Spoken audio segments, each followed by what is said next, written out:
believes anything will shake the market. But let's go on now and tell you that Asian shares sank today as worries about the Chinese property sector weighed on markets from Hong Kong to Australia, while Japanese investors sold cheap stocks on their return from holiday extended weekend. MSCI's broadest index of Asian Pacific shares outside Japan slipped 0.3%, while the Japan Nikkei tumbled 1.1% under the weight of big losses for chip-related stocks.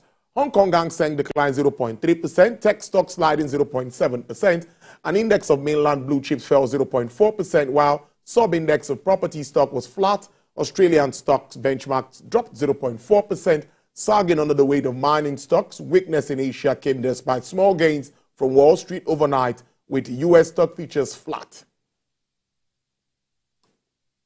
Global gross domestic product is on course to hit 3% in 2023. This is according to the Organization of Economic Cooperation and Development in its latest update of its forecast for major economies on Tuesday. This is an upgrade from 2.7% in June outlook by the firm's forecast. It says the global growth was expected to slow to 2.7% in 2024, down from its estimate of 2.9% in June.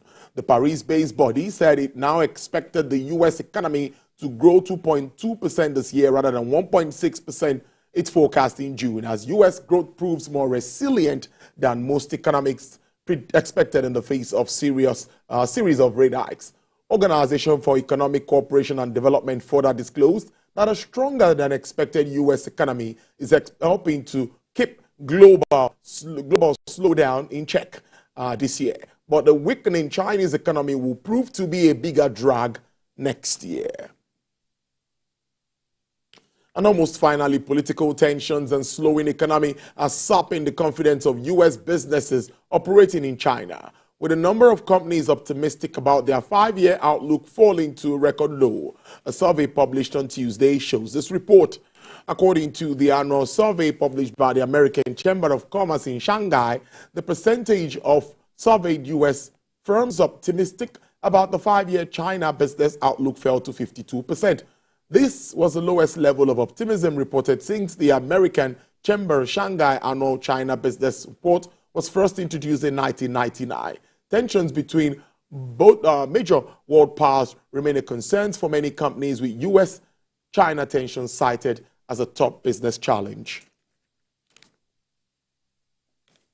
Crude oil prices rose for a fourth consecutive session as a weak shale output in the United States spurred further concerns about the supply deficit stemming from extended production cuts by Saudi Arabia and Russia. U.S. West Texas Intermediate crude rose to sell at $92.63, with an upsurge of 1.26%. Brent also experienced an upward price review of 0.66% to settle at $95.05. Bonnie Light recorded an upward price review of 0.91% to sell at $96.73 per barrel. And for the OPEC basket, crude dealers are offering $96.87 with an uptick of 1.22%.